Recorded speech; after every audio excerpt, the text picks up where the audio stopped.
Hello everyone, ಹೇಗಿದ್ದಾರೆ ಎಲ್ರು? Once again ನನ್ನ ಯೂಟ್ಯೂಬ್ ಚಾನಲ್ಗೆ ಸ್ವಾಗತ. Welcome back to cook with Shreya YouTube channel. ಇವತ್ತು ಅಗೈನ್ ಚಿಕನ್ ರೆಸಿಪಿ ಮಾಡೋಣ ಅಂತ, ಅದು ಕೂಡ ತುಂಬಾ ಸಿಂಪಲ್ ಆಗಿ ಚಿಕನ್ ತವಾ ಫ್ರೈ ಹೇಗೆ ಮಾಡೋದಂತ ನೋಡ್ಕೊಂಡ್ ಬರೋಣ. ಅದಕ್ಕೆ ನಾನಿಲ್ಲಿ ಬೋನ್ಲೆಸ್ ಚಿಕನ್ ತಗೊಂಡ್ಬಂದಿದ್ದೇನೆ. ಈ ರೀತಿ ಹೋಲ್ ಚಿಕನ್ ಕೊಡ್ತಾರಲ್ಲ, ಅದ್ರಲ್ಲಿ ತಗೊಂಡ್ಬಂದಿದ್ದೇನೆ. ಸೊ ಅದ್ರಲ್ಲಿ ಸಪೂರ ಪೀಸ್ ಮಾಡಿ ನಾವು ಇವನ್ ತವಾ ಫ್ರೈ ಮಾಡೋಣ. ತುಂಬಾ ಸುಲಭವಾಗಿ ಮಾಡ್ಕೊಳ್ಬಹುದು. ಬನ್ನಿ ರೆಸಿಪಿ ನೋಡ್ಕೊಂಡ್ ಬರೋಣ. ಅದಕ್ಕಿಂತ ಮುಂಚೆ ಯಾರಾದ್ರೂ ನನ್ನ ಚಾನಲ್ಗೆ ಹೊಸದಾಗಿ ಬಂದಿದ್ರೆ ಪ್ಲೀಸ್ ಸಬ್ಸ್ಕ್ರೈಬ್ ಮಾಡಿ, ಮತ್ತೆ ಪಕ್ಕದಲ್ಲಿರುವ ಬೆಲ್ ಬಟನ್ ಪ್ರೆಸ್ ಮಾಡಿ. ಬನ್ನಿ ಇವಾಗ ರೆಸಿಪಿ ಕಂಟಿನ್ಯೂ ಮಾಡೋಣ. ಮೊದಲಿಗೆ ನಾವಿವಾಗ ಚಿಕನ್ ಪೀಸ್ ಅನ್ನು ಕಟ್ ಮಾಡ್ಕೊಳ್ಬೇಕಾಗುತ್ತೆ. ನಾನಿಲ್ಲಿ ಚಿಕನ್ ಬ್ರೆಸ್ಟ್ ಪೀಸ್ ತಗೊಂಡಿದ್ದೇನೆ. ಅದನ್ನು ಈ ರೀತಿ ತಿನ್ ಸ್ಲೈಸ್ ಮಾಡ್ಕೊಳ್ಬೇಕು. ದೊಡ್ಡ ಸ್ಲೈಸ್ ಮಾಡಿದ್ರೆ ಪ್ಯಾನ್ ಅಲ್ಲಿ ಫ್ರೈ ಆಗ್ಲಿಕ್ಕೆ ತುಂಬಾ ಟೈಮ್ ತಗೊಳುತ್ತಲ್ಲ, ಅದಕ್ಕೋಸ್ಕರ ತಿನ್ ಸ್ಲೈಸ್ ಈ ರೀತಿ ಬೋನ್ಲೆಸ್ ಚಿಕನ್ ಇಂದ ಮಾಡ್ಕೊಳ್ಬೇಕು. ಇವಾಗ ಇದನ್ನೆಲ್ಲ ಈ ರೀತಿ ಕಟ್ ಮಾಡ್ಕೊಂಡಾದ ನಂತರ ಇದನ್ನು ಒಂದು ಬೌಲಿಗೆ ಹಾಕೊಂಡು ಕ್ಲೀನ್ ಮಾಡಿ ಇಟ್ಕೊಳ್ಳೋಣ. ಇವಾಗ ಇನ್ನೊಂದು ಬೌಲಿಗೆ ನಾವು ಮಸಾಲ ರೆಡಿ ಮಾಡ್ಕೊಳ್ಬೇಕು.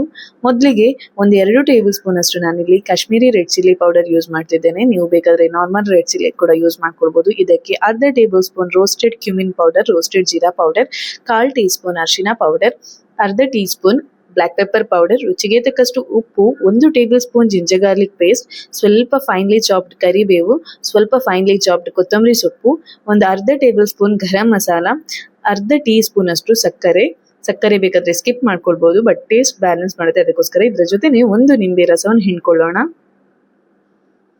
ನಂತರ 1/2 ಟೇಬಲ್ ಸ್ಪೂನ್ ಅಷ್ಟು ಕಾರ್ನ್ಫ್ಲೋರ್, ಮಸಾಲ ಬಿಡಬಾರ್ದಲ್ಲ, ಅದಕ್ಕೋಸ್ಕರ ಕಾರ್ನ್ಫ್ಲೋರ್ 1/2 ಟೇಬಲ್ ಸ್ಪೂನ್ ಅಷ್ಟು ಕಾರ್ನ್ಫ್ಲೋರ್. ನಂತರ ಸ್ವಲ್ಪ ನೀರು ಹಾಕೊಂಡು ಈ ರೀತಿ ಮಸಾಲವನ್ನು ಮಿಕ್ಸ್ ಮಾಡ್ಕೊಳ್ಬೇಕು. ಇಲ್ಲಿ ಯಾವುದೇ ಮೊಟ್ಟೆಯನ್ನು ಹಾಕೊಳ್ಳುವ ಅಗತ್ಯ ಇಲ್ಲ, ಇಷ್ಟೇ ಸಾಕಾಗುತ್ತೆ. ಒಂದು ಸ್ವಲ್ಪನೂ ಮಸಾಲ ಬಿಡೋದಿಲ್ಲ. ಇದನ್ನು ಚಂದ ಸ್ವಲ್ಪನೇ ನೀರು ಹಾಕೊಂಡು ಕರೆಕ್ಟ್ ಆಗಿ ಮಿಕ್ಸ್ ಮಾಡ್ಕೊಳ್ಬೇಕು.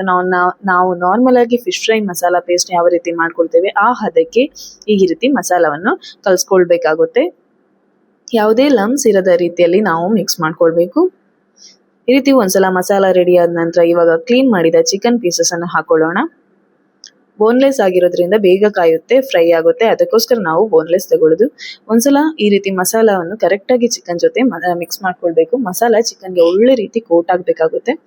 ಕರೆಕ್ಟ್ ಆಗಿ ನೀವು ನೋಡ್ಕೊಳ್ಳಿ ಎಲ್ಲ ಕಡೆ ಮಸಾಲ ಹೊಂದ್ಕೊಂಡಿದ್ಯಾ ಇಲ್ವಾ ಅಂತ. ಈ ರೀತಿ ಒಂದ್ಸಲ ಕರೆಕ್ಟ್ ಆಗಿ ಮಿಕ್ಸ್ ಮಾಡಿದ ನಂತರ ಇದರ ಮೇಲ್ಗಡೆ 1.5 ಟೇಬಲ್ ಸ್ಪೂನ್ ಅಷ್ಟು ತೆಂಗಿನೆಣ್ಣೆ ಹಾಕೊಳ್ಳೋಣ. ತೆಂಗಿನೆಣ್ಣೆ ಹಾಕೊಂಡು ಪುನಃ ಒಂದ್ಸಲ ಮಿಕ್ಸ್ ಮಾಡಿ ಹಾಗೆ 1 ಗಂಟೆ ಹಾಗೆ ಮ್ಯಾರಿನೇಟ್ ಆಗ್ಲಿಕ್ಕೆ ಇಟ್ಟು ಬಿಡ್ಬೇಕು. ಒಳ್ಳೆ ಮಸಾಲವನ್ನೆಲ್ಲ ಇಟ್ಕೊಳ್ಬೇಕಾಗುತ್ತೆ. ಅಷ್ಟರ ತನಕ ನಾವು ಇದನ್ನು ಹಾಗೆ ಇಟ್ಕೊಳ್ಳೋಣ. 1 ಗಂಟೆ ಹಾಗೆ ಇಟ್ಟು ಬಿಡೋಣ. ಇವಾಗ 1 ಗಂಟೆ ನಂತರ ಪ್ಯಾನಿಗೆ 3 ಟೇಬಲ್ ಸ್ಪೂನ್ ಅಷ್ಟು ತೆಂಗಿನೆಣ್ಣೆ ಹಾಕೊಂಡು ಇದಕ್ಕೆ ಸ್ವಲ್ಪ ಫೈನ್ಲಿ ಚಾಪ್ಡ್ ಗಾರ್ಲಿಕ್ ಮತ್ತೆ ಸ್ವಲ್ಪ ಕರಿಬೇವನ್ನು ಹಾಕೊಳ್ಳೋಣ. ಇದ್ರೆ ಹಾಕೊಳ್ಳಿ, ಇಲ್ಲಾಂದ್ರೆ ಸ್ಕಿಪ್ ಮಾಡ್ಕೊಳ್ಬಹುದು. ಇವಾಗ ನಾವು ಮ್ಯಾರಿನೇಟ್ ಮಾಡಿ ಇಟ್ಕೊಂಡಿರುವ ಚಿಕನ್ ಪೀಸಸ್ ಅನ್ನು ಹಾಕೊಂಡು ಹಾಗೆ ಫ್ರೈ ಆಗ್ಲಿಕ್ಕೆ 3-4 ನಿಮಿಷ ಒಂದು ಬದಿ ಫ್ರೈ ಆಗ್ಬೇಕು. ಈ ರೀತಿ ಪ್ಯಾನ್ಗೆ ಹಾಕೊಂಡು ಹಾಗೆ ಫ್ರೈ ಆಗ್ಲಿಕ್ಕೆ ಇಟ್ಟು ಬಿಡೋಣ. ಇಲ್ಲಿ ನೋಡಿ ಒಂದ್ ಸ್ವಲ್ಪನೂ ಮಸಾಲ ಬಿಡೋದಿಲ್ಲ. ಇನ್ನೊಂದ್ ಕಡೆ ಫ್ಲಿಪ್ ಮಾಡ್ಕೊಳ್ಳೋಣ. 3-4 ನಿಮಿಷ ಮೀಡಿಯಂ ಟು ಲೋ ಫ್ಲೇಮ್ ಅಲ್ಲಿ ಕುಕ್ ಮಾಡ್ಕೊಳ್ಳಿ. ಹೈ ಫ್ಲೇಮ್ ಇಡಬೇಡಿ, ಮೀಡಿಯಂ ಟು ಲೋ ಫ್ಲೇಮ್ ಅಲ್ಲಿ ಕುಕ್ ಮಾಡ್ಕೊಳ್ಬೇಕಾಗುತ್ತೆ. ಈ ರೀತಿ ನೋಡಿ ಇನ್ನೊಂದ್ ಬದಿ ಕೂಡ ಫ್ಲಿಪ್ ಮಾಡ್ಕೊಂಡು ಹಾಗೆ 3-4 ನಿಮಿಷ ಫ್ರೈ ಮಾಡ್ಕೊಳ್ಳೋಣ. ಇವಾಗ ನಮ್ದು ಚಿಕನ್ ತವಾ ಫ್ರೈ ರೆಡಿ ಆಗಿದೆ. ತುಂಬಾ ಟೇಸ್ಟಿಯಾಗಿ ಅಂಡ್ ಸುಲಭವಾಗಿ ಮಾಡುವಂತಹ ಚಿಕನ್ ತವಾ ಫ್ರೈ ರೆಡಿ ಆಗಿದೆ. ಕಬಾಬ್ ಎಲ್ಲ ಡೀಪ್ ಫ್ರೈ ಮಾಡುವ ಬದಲು ಈ ರೀತಿ ಮಾಡ್ಕೊಂಡ್ರೆ ಏನ್ ರುಚಿ ಅಂಡ್ ಹೆಲ್ದಿ ಕೂಡ. ಎಣ್ಣೆ ಅಷ್ಟು ಉಳಿದಿದೆ ನೋಡಿ, ಅಷ್ಟು ಹಾಕಿದ್ರಲ್ಲಿ ಅಷ್ಟೇ ಉಳಿದಿದೆ. ಇನ್ನೊಂದ್ಸಲ ಕೂಡ ನಾನು ಇನ್ನೊಂದು ಬ್ಯಾಚ್ ಅಲ್ಲಿ ಅದೇ ರೀತಿ ಫ್ರೈ ಮಾಡ್ಕೊಂಡೆ. ಇಲ್ಲಿ ನಾನು ಗ್ರೀನ್ ಚಟ್ನಿಯಲ್ಲಿ ಈ ರೀತಿ ಪ್ಲೇಟ್ ಅನ್ನು ಗಾರ್ನಿಶಿಂಗ್ ಮಾಡ್ಕೊಂಡಿದ್ದೇನೆ. ಮೇಲ್ಗಡೆ ಸ್ವಲ್ಪ ಕರಿಬೇವು ಮತ್ತೆ ಸ್ವಲ್ಪ ಕೊತ್ತಂಬರಿ ಸೊಪ್ಪಲ್ಲಿ ಗಾರ್ನಿಶಿಂಗ್ ಮಾಡ್ಕೊಳ್ಳೋಣ. ಸರ್ವ್ ಮಾಡ್ಕೊಳ್ಳೋಣ ಲೈಮ್ ಮತ್ತೆ ಈರುಳ್ಳಿ ಜೊತೆ. ನೋಡಿ ಚಿಕನ್ ತವಾ ಫ್ರೈ ರೆಡಿ. ನೋಡಿದ್ರಲ್ಲ, ತುಂಬಾ ಸುಲಭವಾಗಿ ಅಂಡ್ ಹೆಲ್ದಿಯಾಗಿ ಚಿಕನ್ ತವಾ ಫ್ರೈ ಹೇಗೆ ಮಾಡುದಂತ ಹೇಳಿಕೊಟ್ಟಿದ್ದೇನೆ. ತುಂಬಾ ಈಸಿಯಾಗಿ ಮಾಡ್ಕೊಳ್ಬಹುದು. ಡೀಪ್ ಫ್ರೈ ಮಾಡಿದಾಗ ಹೆಚ್ಚು ಆಯಿಲ್ ಇರುತ್ತೆ, ಅದಕ್ಕೋಸ್ಕರ ನಾವು ತವಾದಲ್ಲಿ ಸ್ವಲ್ಪ ಎಣ್ಣೆ ಹಾಕಿ ಈ ರೀತಿ ತವಾ ಫ್ರೈ ಮಾಡಿದ್ರೆ ಹೆಲ್ದಿ ಕೂಡ ಅಂಡ್ ತಿನ್ಲಿಕ್ಕೂ ರುಚಿಕರ. ಸೊ ನೀವು ಕೂಡ ಟ್ರೈ ಮಾಡಿದ್ರೆ ಹೇಗಾಗಿದೆ ಅಂತ ಹೇಳಿ. ತುಂಬಾ ಈಸಿಯಾಗಿ ಅಂಡ್ ಬೇಗನೆ ಮಾಡ್ಕೊಳ್ಬಹುದು. ಪ್ಲೀಸ್ ಟ್ರೈ ಮಾಡಿ. ಹಾಗೆ ಯಾರಾದ್ರೂ ನನ್ನ ಚಾನಲ್ಗೆ ಹೊಸದಾಗಿ ಬಂದಿದ್ರೆ ಪ್ಲೀಸ್ ಸಬ್ಸ್ಕ್ರೈಬ್ ಮಾಡಿ, ಮತ್ತೆ ಪಕ್ಕದಲ್ಲಿರುವ ಬೆಲ್ ಬಟನ್ ಪ್ರೆಸ್ ಮಾಡಿ. ಹೀಗೆ ಸಪೋರ್ಟ್ ಮಾಡ್ತಾ ಇರಿ. ಓಕೆ, ಟಾಟಾ, ಬಾಯ್ ಬಾಯ್.